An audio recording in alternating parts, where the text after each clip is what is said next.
Radhe Radhe. Hi friends, அனைவருக்கும் வணக்கம். எல்லோரும் எப்படி இருக்கீங்க ஃப்ரெண்ட்ஸ்? நல்லா இருக்கீங்களா? எல்லாருக்கும் இனிய ரக்ஷாபந்தன் வாழ்த்துக்கள். இன்றைக்கி ராக்கி பூர்ணிமா, பலராமரோட பிறந்தநாள். எல்லா அண்ணன் தம்பிங்களுக்கு ரக்ஷாபந்தன் வாழ்த்துக்கள். சந்தோஷமாக ஹெல்த்தியாக சேஃபாக பத்திரமா இருக்கணும். நீங்கள் ஏற்கனவே இந்த மாதிரி வீடியோஸ் போடும்போது ஒரு சில வீடியோஸில் வாய்ஸு சரியாக வரலன்னு சொல்லி நிறைய நண்பர்கள் சொல்லியிருந்தாங்க. இந்த வீடியோவில் நான் கொஞ்சம் சத்தமாக பேச பார்க்குறேன். கமெண்ட்டில் சொல்லுங்கள், நான் பேசுகிறது நல்லா கேட்குதா இல்லை இன்னும் சத்தமாக பேசணுமா அப்படின்னு சொல்லி. இன்றைக்கி நான் ஒரு சின்ன விஷயம் அது நான் இப்போ ரீசெண்ட் டைமில் அது எனக்கு கொஞ்சம் அன்கம்ஃபர்டபுளாக இருந்தது. நான் நிறைய வீடியோஸில் சொல்லியிருப்பேன் என்னோடய பிரச்சனைகளெல்லாம். அதனால் நான் சொந்தத்தில் ஒரு இடத்துல ஹெல்ப் கேட்டிருந்தேன்னு சொன்னேன் இல்லையா, அந்த விஷயந்தான்.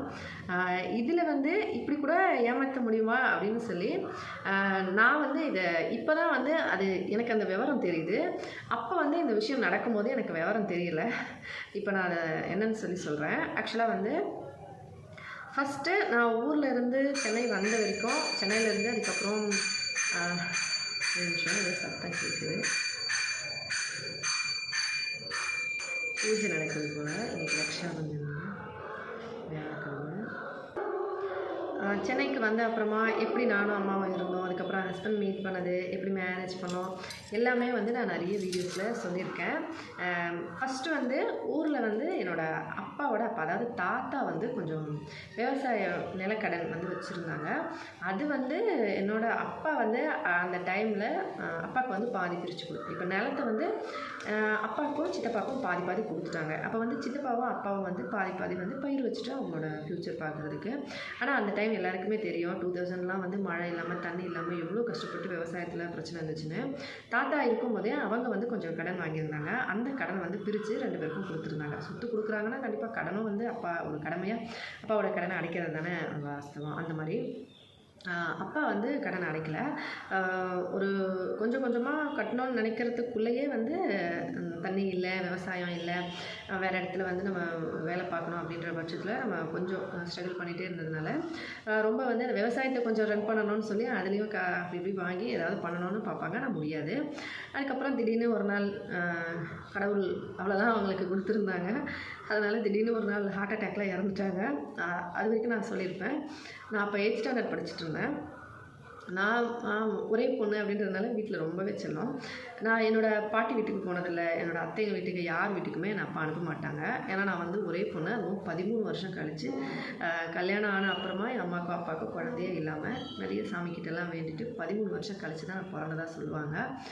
ரொம்ப செல்லமாக அப்பா வச்சுருப்பாங்க. எங்கேயுமே அனுப்ப மாட்டாங்க. ஒரு கடைக்கு பஜாருக்கு எங்கே போனாலும் அனுப்ப மாட்டாங்க. ஒரு ரொம்ப செல்லமாக அப்படின்னு வச்சுக்கலாமே. அப்போ எல்லாருக்குமே தெரியும், என் சித்தப்பா என் அத்தை எல்லாருக்குமே தெரியும் நான் எப்படி அப்பா என்னை பார்த்துக்கிட்டாங்க, எல்லோரும் அந்த எப்படி இருக்காங்க எல்லாமே தெரியும். அப்பா இறந்ததுக்கு அப்புறமா நம்ம அம்மாவும் நானும் சென்னையில் இருந்து அதுக்கப்புறம் வீடு வாடகை எடுத்துகிட்டு நம்ம அந்த கடனை எப்படியாச்சும் கொஞ்சம் ரெடி பண்ணி அடைச்சிடணும். அடைச்சிட்டோம்னா கொஞ்சம் ஊரில் கூட நம்ம போயிட்டு இருந்துக்கலாம், அந்த மாதிரிலாம் பிளான் பண்ணிவிட்டு அதுக்கப்புறமா சென்னையில் இருந்து கொஞ்சம் கொஞ்சமாக வேலை செஞ்சு கடனை அடைச்சிடலாம் அப்படின்னு சொல்லி செஞ்சோம். படிக்கணும்னு வந்தேன், ஆனால் படிக்க முடியல, கடன் இல்லை அப்படின்றதுனால. ஊரில் அம்மா கட்டணும் இல்லையா, அந்த காசு கட்டிட்டோம்னா நம்ம ஊருக்கு போனால் கூட அதுக்கப்புறம் நம்ம ஏதாவது பண்ணிக்கலாம் அப்படின்னு தோணிட்டு தான் இருந்தது. ஆனால் எவ்வளோ பண்ணாலும் சென்னையில் இருந்து நம்ம எங்கே சேர்த்து வச்சு வீடு குடும்பம் நடத்துகிறதே ரொம்ப கஷ்டம். வீடு வாடகை எடுத்து எல்லாம் பண்ணி பெரியம்மாவுக்கு வீடு இருந்தது. ஆனாலும் அங்கே எத்தனை நாள் இருந்தாலும் சொந்தங்கள் எப்படி நம்ம அதை அப்போவே நினச்சி வேண்டாம், நம்ம தனியாக இருக்கிறது தான் பெஸ்ட்டுன்னு சொல்லி தான் வீடு வாடகை எடுத்து தனியாக இருந்தோம். அதுக்கப்புறம் கொஞ்சம் கொஞ்சமாக கடனை அடைக்கணும்னு நினைக்கும் போது அம்மாவுக்கு உடம்பு சரியில்லை அப்படின்றதுனால நானும் வேலைக்கு போனேன், படிக்கலை. 2 பேரும் சேர்ந்து வேலை செஞ்சோம். அப்போ தான் ஹஸ்பண்டை நான் பார்த்தேன். எல்லாருக்கும் சொல்லியிருக்கேன், கம்ப்யூட்டர் கோர்ஸ் பண்ணும்போது பார்த்துருந்தேன்னு சொல்லி. அப்போ அவர் ரொம்பவே சப்போர்ட்டிவ். லவ் பண்ண அப்புறமா நிறைய விஷயங்கள் அவங்க குடும்பம் பற்றி எல்லாமே தெரிஞ்சது. கொஞ்சம் கொஞ்சமாக அவர் சொல்ல மாட்டார். ஆக்சுவலாக அப்படியே கொஞ்சம் கொஞ்சம் ஒரு 3-4 வருஷம் போயிடுச்சுன்னு வச்சுக்கோங்க. 4-5 வருஷம் ஆனால் அப்புறமா ஓரளவுக்கு காசு சேர்த்துது. ஆனால் எல்லாம் முடியல. அப்போ ஹஸ்பண்ட் ஹெல்ப் பண்ணார்.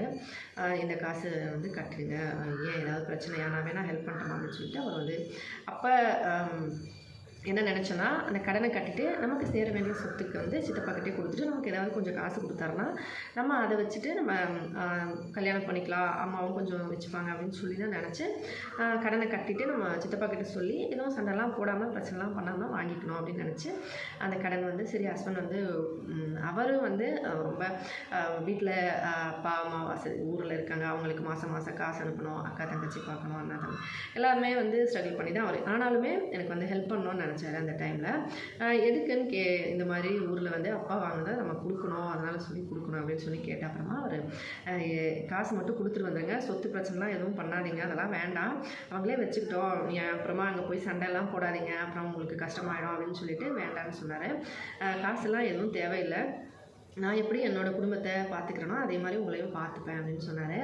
அம்மா வந்து மனசு தாங்கலை, என்ன இருந்தாலும் இத்தனை வருஷம் வாழ்ந்துருக்காங்க அந்த வீட்டில், அப்படின்னும்போது அவங்களுக்கு சேர வேண்டியது கொஞ்சமாச்சும் பொண்ணுக்கு கொடுக்கணும் அப்படின்னு நினச்சாங்க. அதனால் வந்து சரின்னு சொல்லி காசு எடுத்துகிட்டு போயிட்டு கட்டிட்டு சித்தப்பாக்கிட்ட வந்து இந்த மாதிரி பாதி நிலம் நம்மளுக்கு தானப்பா, நீங்களே வச்சுட்டு கொஞ்சம் காசு கொடுங்க, வீட்டில் பெரிய ஆளுங்க யாராச்சும் வச்சு பேசணும் இல்லையா, அந்த மாதிரி பேசினாப்ப அவங்க வந்து எப்படி கொடுக்க முடியும், காசு எங்கே இருக்குது அப்படி இப்படின்னு சொல்லி சொன்ன உடனே சரி நம்ம அப்போனா நம்ம வந்து பிரித்து பட்டா போட்டு கொடுத்துட்டிங்கன்னா நம்ம வேறு யாருக்காச்சும் விற்றுருவோம், அந்த காசை வச்சு நம்ம வந்து யூஸ் பண்ணிக்கலாம் அப்படின்னு சொன்ன உடனே அப்போ வந்து அத்தைங்க வந்து சண்டை போட ஆரம்பிச்சிட்டாங்க.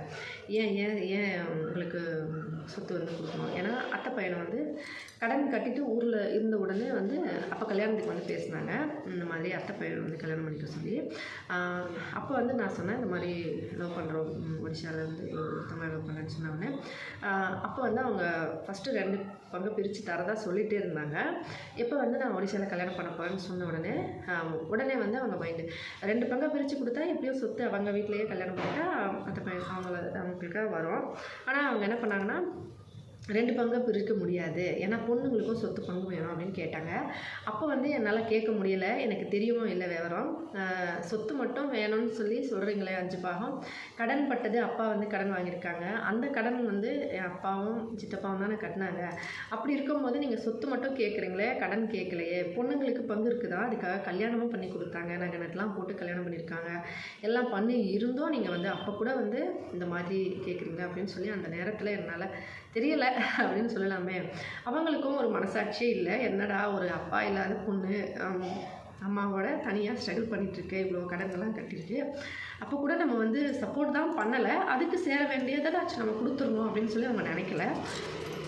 அதுக்கப்புறமா வந்து சரின்னு சொல்லி நிறைய பிரச்சனைலாம் நடந்துச்சு, அது நம்ம போடுவா பேசு இது பேசு அப்படின்னு சொல்லி நிறைய காசுலாம் வந்து செலவாச்சு. அந்த டைம்லேயே ஹஸ்பண்ட் வந்து கொடுத்தாரு, நானும் வேலை செய்கிற காசு எல்லாமே போட்டு அப்படி இப்படின்னு செலவு பண்ணிட்டோம். ஆனாலும் லாஸ்ட்டில் 5 பாகம் தான், 5 இல்லை 6ஆக பிரிச்சுட்டாங்க. பாட்டிக்கும் ஒரு கணக்கு வச்சுட்டாங்க, 6 பாகமாக பிரித்து எனக்கு சேர வேண்டியதுன்னு சொல்லி கொஞ்சமாக கொடுத்துட்டு மீதி இருந்த சொத்து எல்லாத்தையும் 2 பங்காக பிரித்து 1 3 பொண்ணுங்களுக்கும் 1 எங்கள் சித்தப்பாக்கும் எழுதிட்டாங்க. இதுதான் வந்து நான் நினச்சே பார்க்கல. நான் என்ன நினச்சேன்னா பொண்ணுங்களெலாம் தனியாக எடுத்துகிட்டு என் பாட்டி வந்து சின்ன பொண்ணு கல்யாணம் ஆனதுனால அவங்க பார்த்துக்கிறாங்க, அதனால் அவங்க சேர்த்து எடுத்துப்பாங்கன்னு நினச்சேன். ஆனால் அவங்க என்ன பண்ணாங்கன்னா சொத்து எழுதும்போதே என்கிட்ட கையெழுத்து வாங்கும்போதே பாதி சொத்து வந்து என் சித்தப்பா பேரில் தான் எழுதுனாங்க. அப்போ வந்து இதெல்லாம் இப்போ தான் தோணுது, அந்த டைமில் எனக்கு தெரியலை. நான் என்ன நினச்சேன்னா யார் வேணால் வச்சுக்கிட்டோம், அவங்க தங்கச்சிங்க ஒன்றா சேர்ந்து சித்தப்பா கொடுக்குறாங்க போல் அப்படின்னு நினச்சேன். மீதி இருந்த சொத்து எல்லாத்தையும் வந்து யார் பேர்லையும் எழுதலை, அப்படியே வச்சுட்டாங்க. அப்படியே இருக்கட்டும், பொண்ணுங்க பேரில் மாற்றணும் அப்படின்னு சொல்லிட்டு அதுக்கு தனியாக கையெழுத்து வாங்கினாங்க. சரி பொண்ணுங்க பேரில் வாங்கினாங்க அப்படின்னு சொல்லிட்டு ஒரு கொஞ்ச நாள் கழித்து எனக்கு மேரேஜ்லாம் ஆன அப்புறமா தான் எனக்கு வந்து தெரிஞ்சுது பொண்ணுங்க பேரில் இருந்த மொத்த சொத்தையுமே விற்றுருக்காங்க. எனக்கு கொடுத்த காசில் 10 பாகம் அதிகமாக வச்சு விற்றுருக்காங்க. ஆக்சுவலாக வந்து அவ்வளோதான் அந்த சொத்தோட மதிப்பு. அவங்களுக்கு வந்து நல்லா தெரியும், என்னை ஏமாற்றி கொஞ்சமாக மட்டும் காசு கொடுத்தாங்க. அதை வச்சு தான் நான் வந்து கொஞ்சம் நகைகள் ஒரு 3 சவர நகை, அந்த டைமில் ரேட்லாம் உங்களுக்கே தெரியும், அந்த அளவுக்கு நகை வாங்கி முடிஞ்ச அளவுக்கு ஹஸ்பண்டுக்கு கொஞ்சமாக நகை வாங்கி கொடுத்து கல்யாணம் பண்ணி வச்சு கொடுத்தாங்க. அம்மாவால் அவ்வளோதான் முடியும்னு சொல்லி அதை நான் நிறைய வீடியோஸில் சொல்லியிருக்கேன்.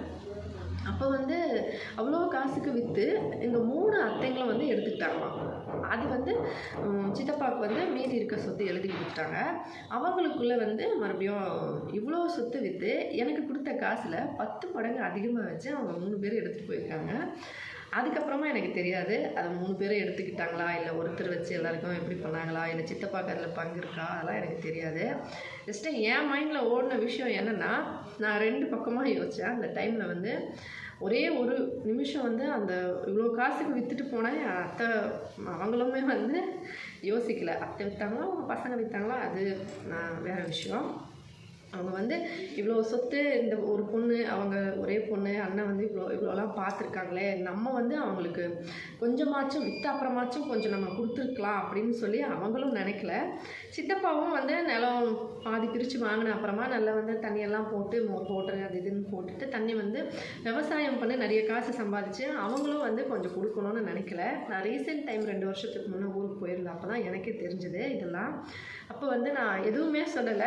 ஜஸ்ட்டு வீட்டில் உட்காந்து அந்த வீடு வந்து இருக்குது. வீடு வந்து என் அப்பாவுக்குன்னு சொல்லி கொடுத்தாங்களே, அது மொத்தமாக சேர்த்து பாட்டி பேரில் பாட்டி வந்து என்ன பண்ணாங்களாம், அவங்க பேரில் அவங்க பையன் பேரில் எழுதிட்டாங்களாம். எனக்கு தெரியாது. நான் வந்து வீடு நம்ம யூஸ் பண்ணோம். நான் போன உடனே வீடெல்லாம் காலி பண்ணிட்டாங்க, ஃப்ரீயாக விட்டுட்டாங்க, நீங்கள் எடுத்துக்கோங்க அப்படின்னு சொன்னாங்க. வீடையும் வச்சுக்கோங்க, இப்போயாச்சும் கொஞ்சம் கொடுத்தா நான் வந்து அந்த வீட்டுக்கு கொஞ்சம் காசு வந்து கொடுத்துட்டு மீதியை வந்து நாங்கள் ஏதாவது யூஸாக இருக்கும் அப்படின்னு. இந்த ரீசெண்ட் டைம் போன வருஷம் இல்லாமல் அதுக்கு முன்னாடி வருஷம் போயிருந்தேன். அப்போ கேட்டேன். அப்போ வந்து அவங்க என்ன சொன்னாங்கன்னா, வீடு வந்து ஏற்கனவே எழுதியாச்சே, அப்போ பேரன் பேரில் ஆயா எழுதிட்டாங்க அப்படின்னு சொல்லி சொன்னாங்க. உங்களுக்கு வீடு வேணும்னா நீங்கள் வந்து இருந்துக்கோங்க, மற்றபடி வந்து கொடுக்க முடியாது அப்படின்னு சொன்னாங்க. அப்படி வீடு வேணும் இருக்கணும்னா நான் கல்யாணம் பண்ணது இங்கே, நான் வந்து ஊரில் இருக்க முடியுமா? எல்லா இடத்துலையும் அவங்க என்ன பண்ணாங்கன்னா, இவங்களால முடியாது, நம்ம என்ன பண்ணணும், அதை பண்ணிக்கலாம் அப்படின்னு சொல்லி தான் அவங்க நினச்சாங்க. நானும் சரின்னு சொல்லிவிட்டு எதுவும் கண்டுக்கல. சரி கொஞ்சமாச்சும் காசு கொடுப்பாங்க அப்படின்னா இன்னும் கொஞ்சம் இடம் வந்து கொஞ்சம் அப்படி இப்படின்னு சொல்லி இந்த கிணத்து பக்கத்தில் அப்படி இப்படின்னு சொல்லி அதெல்லாம் வந்து சொல்லியிருந்தாங்க. இதெல்லாம் உங்களுக்கு நீங்கள் வச்சுக்கோங்க, அதெல்லாம் எனக்கு எதுவுமே வேண்டாம், நீங்கள் வச்சுக்கோங்க, அம்மா எங்கள் கூட தான் இருக்க போகிறாங்க, முடிஞ்சால் கொடுங்க அப்படின்னு சொல்லி கேட்டேன். அவங்க வந்து இல்லையே காசு இல்லையே அப்படி இப்படின்னு சொன்னாங்க. அப்புறம் ஊரில் இருக்க ஆளுங்கள்லாம் சொன்னாங்க, எக்கச்சக்கமாக விவசாயம் பண்ணி நிறைய வந்து நல்லா வந்து காசு வருது, ஒரே பொண்ணு, ஒரு அப்பா இல்லாத பொண்ணு, கொஞ்சம் உதவி இருக்கலாமே அப்படின்னு சொல்லி ஊர் மக்கள் சொன்னாங்க. அப்புறமா தான் எனக்கே தெரியும் காசு வருது, இருந்தாலும் உங்களுக்கு உதவி பண்ண சொல்லுங்க அவ்வளோதான் அப்படின்னு சொல்லிட்டு வந்துட்டேன். ஆக்சுவலாக இதில் ஒரு விஷயம் என்னென்னா, நான் ஊருக்கு போனப்போ கடனெல்லாம் கட்டின அப்புறமா அத்தை பையனை வந்து கல்யாணம் பண்ணிக்க சொல்லி கேட்டாங்க. அப்போ வந்து ஒரு விஷயம் நான் சொன்னேன், இந்த மாதிரி ஒடிஷாவில் ஒருத்தவங்க லவ் பண்ணுறேன், அவங்க கல்யாணம் பண்ணிக்க போகிறேன்னு சொன்ன உடனே அவங்க சொன்னது வந்து, முதல்ல எங்கேயோ போய் கல்யாணம் பண்ணணுமா, ஏன் இங்கேயே பண்ணிக்கிட்டா என்ன, யார் என்ன தெரியாது அப்படி இப்படின்னு சொன்னாங்க. ஆக்சுவலாக ஒரே விஷயம், ஒரு பொண்ணு அப்பா இல்லை, தனியாக மெட்ராஸில் போய் எங்கே இருக்கேன், என்ன பண்ணுறேன், எப்படி வாழ்கிறோம், எதுவுமே உங்களுக்கு தெரியாது. ஒரு நாளாச்சும் நாங்கள் எங்கே இருக்கீங்க, அந்த டைமில் ஃபோன் கிடையாது, ஃபோன் கிடையாது, ஒரு நாளாச்சும் எங்கே இருக்கேன் எது எங்கள் பெரியம்மா கிட்ட ஏதாச்சும் கேட்டிருக்கலாம், ஏதாவது ஒன்று விசாரிச்சிங்களா, இல்லை. அப்படி இருக்க நீங்கள் எங்கே, நான் யாருன்னே தெரியாமல் ஒரு அம்மா பொண்ணு தனியாக இருக்காங்க, அவங்களுக்கு சப்போர்ட்டுக்கு யாரும் இல்லை, வரதில்லை, யாருமே வரதில்லை, அவங்க வீட்டுக்கு யாரும் பார்க்குறதில்ல, சொந்த பந்தம் இல்லை, அவங்க பெரியம்மா வீட்டில் இருந்துட்டு படிக்கிறாங்க, ஒரு வசதியே இல்லை, காசு பணம் இல்லாமல் அவர் வந்து ஒடிஷாலேருந்து வந்து இங்கே வேலை செஞ்சு அவங்க அப்பா அம்மா பார்த்துட்டு குடும்பத்தை பார்த்துக்கிட்டு அப்போ கூட எனக்கு சப்போர்ட் பண்ண அவர் இங்கே இவ்வளோ உதவி பண்ணியிருக்காரு எனக்கு. நான் வந்து அப்படியே வந்து மறந்துட்டு வந்து இங்கே இருந்துருவேன்னு நீங்கள் நினச்சிங்களா அப்படின்னு சொல்லிட்டு அந்த டைமில் நான் சொல்லலை, ஜஸ்ட்டு யோசித்தேன். ஒரு விஷயம் வந்து நல்ல விஷயம் எதுவாக இருந்தாலும் நம்ம வந்து எதையுமே அடுத்தவங்களுக்கு சொல்லி புரிய வைக்கணும் அப்படின்னு நம்ம நினைக்கக்கூடாது. ஏன்னா அவங்க புரிஞ்சுக்கிறவங்களா இல்லையான்னு ஃபஸ்ட்டு நம்ம யோசிக்கணும். அவங்க புரிஞ்சிக்க மாட்டாங்க. அதனால் நான் எதுவும் சொல்லலை. இல்லை நான் வந்து லவ் பண்ணுறேன், அதில் தான் கல்யாணம் பண்ணிப்பேன் அப்படின்னு சொல்லிட்டு வந்துட்டேன். அதுக்கப்புறமா கல்யாணம் பண்ணது ஊரில் இருந்தது, கொரோனா மாதிரி எல்லாமே ஓகே, நல்லா போயிட்டு இருந்தது. கொரோனா வர இந்த டைம் வரைக்கும் எல்லாமே ஓகே தான். அதுக்கப்புறமா தான் இந்த விஷயம்லாம் ஞாபகம் வந்தது. அவங்க நினச்சிருந்தா கண்டிப்பாக கஷ்ட காலத்தில் உதவி இருக்கலாம். அந்த டைமில் கொடுக்கலன்னா கூட கொஞ்ச நாள் கழிச்சாச்சும் எனக்கு வந்து அவங்க ஹெல்ப் பண்ணியிருக்கலாம். நம்ம பொண்ணாச்சே, நம்ம பொண்ணாச்சே, அவங்க கஷ்டப்படுறாங்களே, அவங்களுக்கு யார் சப்போர்ட்டாக இருக்கணும், நம்ம தானே பார்க்கணும், அந்த மாதிரி அவங்களும் நினைக்கல. எனக்கு வந்து என்னென்னா, நான் அவங்களோட காசு கேட்கல, கண்டிப்பாக கேட்கல. அதே மாதிரி என் வீட்டுக்காரும் வந்து எப்போவுமே ஒரு சொந்த பந்தம்னா இப்போ என்னோட சித்தப்பா அப்படின்றவங்க நானும் அவங்க பொண்ணு தானே அப்படின்னு யோசிக்கல. ஆனால் என் வீட்டுக்கார் வந்து அவரோட சித்தப்பாவோட பொண்ணு அவங்களுக்கு கல்யாணம் பண்ண காசு கொடுத்துருக்காரு. அந்த சின்ன நாத்தனார்னு சொல்லலாம் அவங்களுக்கு. நாங்கள் லவ் பண்ணுற டைமில் அப்போ வந்து எங்கள் மாமியார் மாமனாருக்கு கூட தெரியாது இவர் காசு கொடுத்துருக்காருன்னு. ஏன்னா எங்கள் மாமியாருக்கு தெரிஞ்சால் ஊரெலாம் வந்து சொல்லிடுவாங்க, என் பையன் வந்து ஊருக்குள்ளே கிராமத்தில் 2 மாமியாருக்குலாம் வந்து ஏதாவது பேசுவாங்க, ஆமாம் அவங்க கொடுத்தாங்க இவங்க கொடுத்தாங்கன்னு சொல்லி ஏதாவது சொல்லுவாங்கன்னு சொல்லிட்டு நான் லவ் பண்ணுற டைமில் அப்போ கூட என்கிட்ட சொன்னார், வீட்டில் வந்து யாராச்சும் ஃபோன் பண்ணி ஊருக்கு நீ வந்தால் அப்புறமா வந்து இந்த மாதிரி தங்கச்சி கல்யாணத்துக்கு நான் காசு கொடுத்தேன்னு சொல்லிடாதே அப்படின்னு சொன்னாங்க.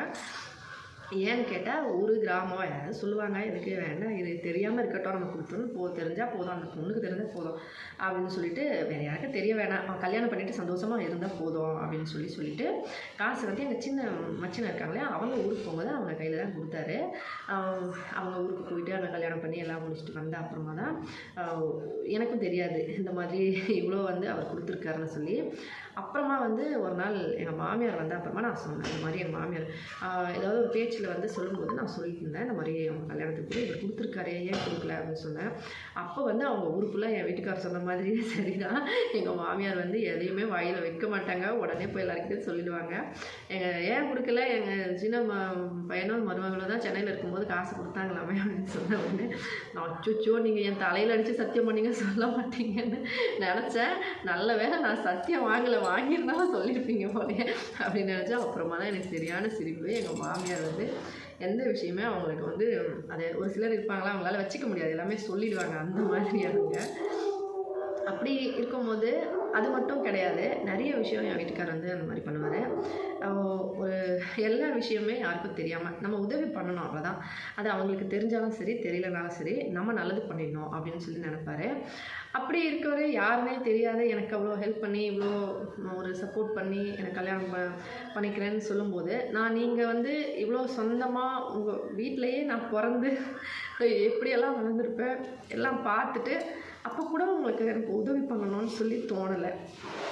அப்புறம் எப்படி உங்கள் மேலே அந்த பாசம் எனக்கு வரும் அப்படின்னு சொல்லிட்டு அதுக்கப்புறமா வந்து நான் அப்படியே பேசுகிறதில்ல, அப்படியே நின்றுட்டேன். அம்மா மட்டும் சித்தப்பா கிட்ட அந்தளவுக்கு பேசுகிறதில்ல, போயிட்டு வருவாங்க.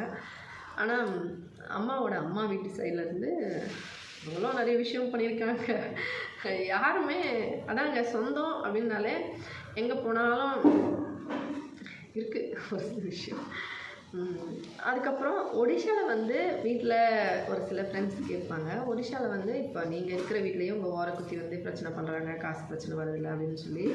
ஆக்சுவலாக ஒடிஷாவில் பிரச்சனை பண்ணுறாங்க அப்படின்றது அது வந்து நான் பிறந்த வீடு, கல்யாணம் ஆகிறதுக்கு முன்னாடி வரைக்கும் அது எல்லாமே எனக்கு உரிமை, நான் ஒரே பொண்ணு, அதனால் நான் வந்து அங்கே கேட்கலாம். இது வந்து கல்யாணத்துக்கு அப்புறமா ஹஸ்பண்ட் வீடு, அங்கே வந்து நான் வந்த அப்புறமா இப்போ என்னோடய வீடு தான். ஆனாலும் வீட்டில் இருக்கிறது நம்ம வந்து கண்டிப்பாக கொடுக்கணும். ஒரு சில விஷயம் இப்போ மாமியார் மாமனாருக்கு காசு இல்லை, அவங்க வந்து ஒரு ஏதாவது ஒரு செலவு வேணால் நம்ம கொடுத்து தான் ஆகணும், இது நம்ம கடமை இல்லையா? அதே மாதிரி ஒரு சின்ன சின்ன விஷயங்கள், ஒரு அக்கா தங்கச்சிக்கு இது வாங்கி கொடுக்கணும், இது எல்லாமே நம்ம கடமை, அதெல்லாம் நம்ம கண்டிப்பாக செய்யணும். ஒரே விஷயம் என்னென்னா ஓரக்குத்தி வந்து கொஞ்சம் அவங்க வந்து எப்போவுமே மாமியாருக்கு மாமனாருக்கு பார்த்துக்கிறாங்க எல்லாம் பண்ணுறாங்க அப்படின்றதுனால அடிக்கடி வந்து கொஞ்சம் ஒரு சில விஷயங்கள் பேசுவாங்க, ஒரு சில விஷயங்கள் பண்ணுவாங்க, கேட்பாங்க, அவ்வளோதான். மற்றபடி வந்து எல்லாமே வந்து அவங்க வந்து என்னோடய வீட்டிலேருந்து எங்ககிட்ட இருந்து எல்லாத்தையும் வாங்கிட்டாங்க அப்படி சொல்லலாம். இங்கே வந்து நாங்கள் வந்து ஏதாவது அவங்களுக்கு கொடுக்கணும் அப்படின்னு அவங்க நினைக்கிறாங்க. இதுதான் 2 விஷயத்துக்கும் வித்தியாசம். ஒரு ஃப்ரெண்ட் கேட்டிருந்தாங்க, இங்கேயுமே வந்து காசு பிரச்சனையெல்லாம் இருக்குல்ல, ஏதாவது குடும்பத்தில் சண்டை அந்த மாதிரியெல்லாம் பண்ணுறாங்களா அப்படின்னு சொல்லி. இங்கே சண்டைன்னு கிடையாது, எதிர்பார்ப்பாங்க, நாங்கள் கொடுக்கணும் அப்படின்னு சொல்லி எதிர்பார்ப்பாங்க. டைரெக்டாக எங்ககிட்ட இது வரைக்கும் கேட்டது கிடையாது, நீங்கள் கொடுங்க அப்படின்னு சொல்லி. எங்கள் மாமியார் வழியாக வந்து நிறைய கேட்பாங்க, ஹஸ்பண்டும் வந்து முடிஞ்ச அளவுக்கு உதவி பண்ணுவார், ஹெல்ப் பண்ணுவார். அவ்வளோதான். அது வந்து நம்ம சொந்த அப்பா அம்மாக்காக பண்ணணும் அப்படின்னு சொல்லி நினைப்போம். ஏன்னா மாமியார் மாமனாரோட அவங்கள பார்த்துக்க வேண்டிய கடமையும் நம்மளுது தான்.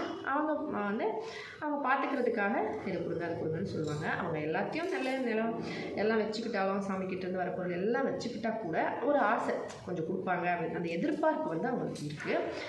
மற்றபடி வந்து மீதி எல்லா விஷயத்துலையும் நல்லா பழகுவாங்க, எல்லாம் பண்ணுவாங்க. இப்போ ரீசெண்ட் டைம் நான் வீடியோஸ்லாம் போட்டிருப்பேன், எல்லாமே ஓகே தான். யாருக்கு தான் அந்த குணம் இல்லை? ஒரு ஓரக்குத்தின்னா கண்டிப்பாக வீட்டில் 2 மருமக 3 மருமகன்னா அவங்களுக்குள்ள பிரச்சனை இருக்கும். நிறைய குடும்பங்கள் இருக்குது பிரச்சனை இல்லாமல், நிறைய குடும்பங்கள் பிரச்சனையோடையும் இருக்குது. அது வந்து அவங்களோட அந்த இது பொறுத்து தான். அதோட மெயினாக ஒரு பிரச்சனை அப்படின்னா ஃபினான்ஷியல் ப்ராப்ளம் மட்டும்தான் இந்த 6 வருஷமாக. ஏன்னா நாங்கள் சென்னையில் இருக்கும்போது மாதம் மாதம் வந்து மாமியாருக்கு மாமனாருக்கு காசு கொடுத்துட்டே இருப்போம். அந்த காசை வச்சு இவங்க வந்து வெளியில் போகிறதுனால வீட்டில் நிலத்து வேலை எல்லாமே பார்ப்பாங்க. இந்த காசை வச்சு ரன் பண்ணிப்பாங்க. நாங்கள் வந்து அப்புறமா கொடுக்கல அப்படின்றதுனால தான் அவங்களுக்கு வந்து அந்த ஒரு மனஸ்தாபம். அதோட வீடு கட்டின அப்புறமா கொஞ்சம் நாங்கள் தனியாக இந்த பக்கம் வந்த அப்புறமா அவங்களுக்கு வந்து மைண்டில் என்ன பயம்னா, இவங்க தனியாகிட்டாங்க, இதுக்கு மேலே எதுவும் கண்டுக்க மாட்டாங்க, அந்த மாதிரி ஒரு நினைப்பு. ஆனால் என் ஹஸ்பண்ட் அந்த மாதிரி கிடையாது. அவர் எல்லாமே கொடுத்துட்டு தான் இருக்கார். அதை இப்போ அவங்க புரிஞ்சுக்கிட்டாங்க. ஆனாலும் அந்த எதிர்பார்ப்பு இருக்குது, அவங்க கொடுக்கணும். அது முதல்ல இருந்து அந்த பழக்கம் ஆகிட்டதுனால அந்த மாதிரி தான் யோசிக்கிறாங்க. மற்றபடி வந்து என்னோடய வீட்டில் எனக்கு நடந்தது ரொம்ப ரொம்ப ரொம்ப பெரிய ஒரு இதுன்னு சொல்லலாம், ஏமாற்றம்னு சொல்லலாம். ஏன்னா ஒரு பங்கு காசுக்கு 10 மடங்கு காசு பாதி சொத்தில் போயிருக்கு, மீதி பாதியை வச்சுருக்காங்க. அப்படின்னா இது எவ்வளோ பெரிய விஷயம் நீங்களே சொல்லுங்கள். அதனால தான் நான் வந்து இந்த விஷயத்தெல்லாம் நினைக்கிறது கூட இல்லை. என் மைண்டில் இருந்து நான் இந்த கல்யாணம் ஆகி 12 வருஷத்தில் எப்போவுமே யோசிச்சது கூட கிடையாது. ஒரு சிலர் ஃப்ரெண்ட்ஸ் வந்து கேட்குற அந்த கொஸ்டினுக்கு நான் ஆன்சர் பண்ணணும்னு சொல்லி தான் இப்போ இந்த வீடியோவே ரெடி பண்ணேன். அதோடு வந்து இப்போ கூட நான் மொபைலில் லைவ் பண்ணி இது வரைக்கும் பண்ணதில்லை. 9 வருஷமாக யூடியூப் மட்டும்தான் பண்ணிகிட்டு இருந்தேன். வீடியோஸ் மட்டும் போடுவேன். சப்போர்ட் இருந்தது. கண்டிப்பாக ஒரு சில டைமில் வந்து மணியும் வந்தது. இந்த 5 வருஷமாக நான் ஊருக்கு வந்த அப்புறமா வீடியோஸ் போட முடியல. ஏன்னா குடும்பத்தில் கண்டிப்பாக சண்டை வரக்கூடாது, பிரச்சனை வரக்கூடாது. 2 மருமக இருக்க வீட்டில் ஒருத்தவங்க வேலை செஞ்சு ஒருத்தவங்க வேலை செய்யலைன்னா சண்டை, அதெல்லாம் வரக்கூடாது அப்படின்னு நினச்சி வந்து நான் யூடியூப் போடாமல் இருந்துச்சு. இப்போ ஓடலை. அதுக்கப்புறமா கூட அப்படியே ஸ்ட்ரகிள் பண்ணிட்டு இருந்தாலுமே நான் வந்து வரல லைவில். ரீசெண்ட் டைம் கரெக்டாக 1 இயர் ஆயிருக்கும்னு நினைக்கிறேன். 1 இயர் ஆச்சு. லைவில் வந்து இந்த மாதிரி எனக்கு பிரச்சனை. ஒரு நண்பர் சொன்னாங்க, ஒரு சிலர் கமெண்ட் பண்ணாங்க, நீங்கள் வந்து லைவில் வாங்க, நிறைய நண்பர்கள் பார்ப்பாங்க, சப்போர்ட் பண்ணுவாங்க அப்படின்னு சொல்லி, ஹெல்ப் பண்ணுவாங்க அப்படின்னு சொல்லி. நான் அதுக்கப்புறமா தான் அப்போ கூட வரலை. முடியும்னு அந்த நம்பிக்கை இருந்தது. இப்போ கூட முடியலை அப்படின்ற பட்சத்தில் நான் லைவ் வந்தேன். ஒரு சில நண்பர்கள் சப்போர்ட் பண்ணாங்க, சப்ஸ்கிரைப் பண்ணாங்க, கொஞ்சம் நண்பர்கள் வந்தாங்க. அதுக்கப்புறமா வந்து மறுபடியும் பிரச்சனை முடியும் அப்படின்னு நினச்சேன். ஆனால் அதுக்குள்ளே இன்னொரு பிரச்சனை ஆரம்பிச்சிருச்சு. அதை நான் ஆல்ரெடி வீடியோஸ்லேயே சொல்லியிருப்பேன். இப்போ இருக்கிறது ஒன்லி ஃபினான்ஷியல் ப்ராப்ளம் மட்டும்தான். இப்படி தான் வந்து எல்லாம் போயிட்டுருக்கு. நான் வந்து என் ஹஸ்பண்ட் எது பண்ணாலும் சரியாக இருக்கும். எதுவாக இருந்தாலும் என்னை பொறுத்த வரைக்கும் எல்லாமே சரியாக பண்ணுவார். அந்த கடமைகள் நம்ம தவறக்கூடாது அப்படின்னு நினைப்பார் அப்படின்னு சொல்லி நான் நம்புகிறேன். அதனால் வந்து அவர் ஏதாவது தங்கச்சிக்கும் சரி, அம்மா அப்பா அக்கா தங்கச்சி பார்க்கணும், ஓகே, நான் அண்ணனுக்கோ தம்பிக்கோ சப்போர்ட் பண்ணணும் அப்படின்னா நான் கண்டிப்பாக வேணான்னு சொல்ல மாட்டேன். ஏன்னா அவர் மனசில் இருந்து சப்போர்ட் பண்ணணும்னு தோணுதுன்னா அவர் கண்டிப்பாக பண்ணட்டும் அப்படின்னு சொல்லிட்டு தான் எப்போவுமே நான் வேணான்னு சொன்னது கிடையாது. இப்போ இந்த ஃபினான்ஷியல் ப்ராப்ளம் இருக்கிறதுனால எங்களால் ரொம்ப யாருக்கும் சப்போர்ட் பண்ண முடியலை. இருந்தாலும் அவர் மனசுக்குள்ளே வந்து இப்போ மெத்த வீடியோ அவங்க மெத்த போடும்போது அவர் மனசுக்குள்ளே வந்து எனக்கு நல்லா தெரியும் அவர் என்ன நினைக்கிறாருன்னு. அண்ணாக்கு வந்து ஹெல்ப் பண்ண முடியலையே அப்படின்னு சொல்லி. ஆனால் அந்த மனசு வந்து என்ன சொல்கிறது, ஆனால் எவ்வளோ பேருக்கு நம்ம அந்த மாதிரி மனசு வந்து நம்ம ஏன் கொடுக்கணும், ஏன் அவங்க என்ன சம்பாதிக்கலையா, அவங்க வச்சு போடட்டும் அப்படி வந்து நினைக்க மாட்டார். காசு இருந்தால் நமக்குள்ளே கொஞ்சம் கொடுத்துருக்கலாம், நான் வீட்டு கட்டிருக்கேன் அப்படின்னு சொல்லி தான் யோசிப்பார். நான் வந்து என்னால் எதுவும் சொல்ல முடியல அந்த டைமில். என்ன பண்ணுறது, நம்மளே கஷ்டத்தில் தான் இருக்கோம். அப்புறம் கடன் வேறு இருக்குது, அப்படின்னு சொன்னால் அப்புறமா ஆமாம் அப்படின்னு சொல்லிட்டு அவங்க முடிஞ்ச அளவுக்கு நாங்கள் போய் 2 பேரும் உதவி கொஞ்சம் பண்ணோம், ஹெல்ப் பண்ணிட்டு வந்தோம். அவ்வளோதான். ஃப்யூச்சரில் கண்டிப்பாக எங்களால் முடியும். ஒரு கடன் பிரச்சனையை முடித்து காசு வந்து ரெடி பண்ணி எல்லாத்தையும் முடிச்சுட்டு ஊரில் வந்து கடையை கொஞ்சம் மெயின் ரோடில் வச்சு நல்லா ஓடி இன்கம் வருதுன்னா கண்டிப்பாக வந்து எங்களால் முடிஞ்ச உதவி எல்லாத்தையும் பண்ணுவோம். இப்போ நாங்களே வந்து உதவி கேட்கும்போது ஒரு சில இடத்துலலாம் உதவி கேட்கும்போது மனசு ஒரு மாதிரி இருக்கும், என்னடா அது அப்படின்னு சொல்லி. ஆனால் வேறு எதுவும் முடியாது அப்படிங்கிற பட்சத்தில் தான் கேட்கும். ஆனாலும் கேட்கும்போது கொஞ்சம் அன்கம்ஃபர்டபுளாக இருக்கும், என்ன பண்ணணும் அப்படின்னு சொல்லி. அதனால தான் வந்து நான் இன்ஸ்டாலேயும் ஒரு சில ஃப்ரெண்ட்ஸுங்கிட்ட கமெண்ட் பண்ணியிருக்கேன். யூடியூப்லேயும் வந்து நிறைய லைவில் சொல்லியிருக்கேன். பார்க்கலாம் என்ன நடக்குதுன்னு சொல்லி. ஏன்னா ஒரு ஹெல்ப்புன்றது ரொம்ப பெரிய விஷயம். கடவுள் எல்லாருக்கும் அந்த குணத்தை கொடுக்க மாட்டார். அப்படியே கொடுத்தாலும் ஒரு சிலர்கிட்ட இல்லைனாலும் உதவணும்னு நினைப்பாங்க. ஒரு சிலர் வந்து இருந்தும் உதவுறவங்களும் இருக்காங்க. ஆனால் அந்த மனசு கடவுள் தான் கொடுத்துருக்காருன்னு சொல்கிறேன். பார்ப்போம் என்ன நடக்குதுன்னு சொல்லி. கண்டிப்பாக வந்து நம்ம தைரியத்தை கைவிடக்கூடாது அப்படின்னு நம்ம ஸ்ட்ரகிள் பண்ணிகிட்டே வேலை பார்த்துட்டு ட்ரை பண்ணிட்டு தான் இருக்கேன் நிறைய இடத்துல. ஆனால் எங்கேயுமே வந்து கைக்கு எட்டின மாதிரி தெரியல. நிறைய இடத்துல ஓகே அப்படின்னு சொல்லி கொடுக்குற மாதிரி இருக்கும், மறுபடியும் வந்து வேணாம்னு சொல்லுவாங்க. அப்போ தான் வந்து ரொம்ப கஷ்டமாக இருக்கும். அதுவே ஒரு திங்கிங் கொஞ்சம் டிப்ரெஷன் மாதிரி ஆகிடுது, மைண்ட் செட் ஆகலை. எப்படி வந்து இதை நம்ம சரி பண்ண போகிறோம் அந்த மைண்ட் செட் தான். ஹஸ்பண்டுக்கும் வந்து மைண்ட் சுத்தமாக சரியில்லை. நான் வந்து அவரை நினச்சாலும் ரொம்ப கஷ்டமாக இருக்குது. ஏன்னா அவர் வந்து இன்னும் 2 வருஷம் போயிருக்கட்டும், அப்புறமா கடை வச்சுக்கலாம் அப்படின்னு சொல்லி யோசிச்சார். நான் தான் வந்து பசங்க ஸ்கூல் படிப்பு சரியில்லை, நம்ம கண்டிப்பாக மாற்றணும் அப்படின்னு சொல்லிவிட்டு, அதோட பக்கத்தில் இருந்தால் பசங்களையும் பார்த்துக்க முடியும் அப்படின்னு சொல்லிட்டு தான் நான் வட்டிக்கு 1 லட்ச ரூபா ஊரில் லோன் வாங்கி, அதுக்கப்புறம் நிறைய இடத்துல கடன் வாங்கி, கடன் இருக்கும்போதே கடை வச்சுது. அதனால தான் இப்போ இருக்கிற இந்த ஸ்ட்ரகிள்ஸ்லாம் எப்போ முடியும்னு தெரியல. பார்ப்போம். எது நடந்ததோ அது நன்றாகவே நடந்தது, எது நடக்கிறதோ அதுவும் நன்றாகவே நடக்கிறது, எதுவும் நடக்கப் போகிறதோ அதுவும் நன்றாகவே நடக்கும்னு நம்புவோம். எது நடக்க போகுதோ நன்றாகவே நடக்கும். ஓகே, எல்லோரும் சந்தோஷமாக சேஃபாக பத்திரமா இருங்க. வீடியோ பிடிச்சிருந்தா லைக் பண்ணி ஷேர் பண்ணி உங்கள் ஃப்ரெண்ட்ஸுங்களுக்கும் சொல்லுங்கள். நம்ம சேனலை சப்ஸ்கிரைப் பண்ணுங்கள். ஹெல்த்தியாக சாப்பிட்டு சந்தோஷமாக சேஃபாக பத்திரமா இருங்க. நன்றி, வணக்கம்.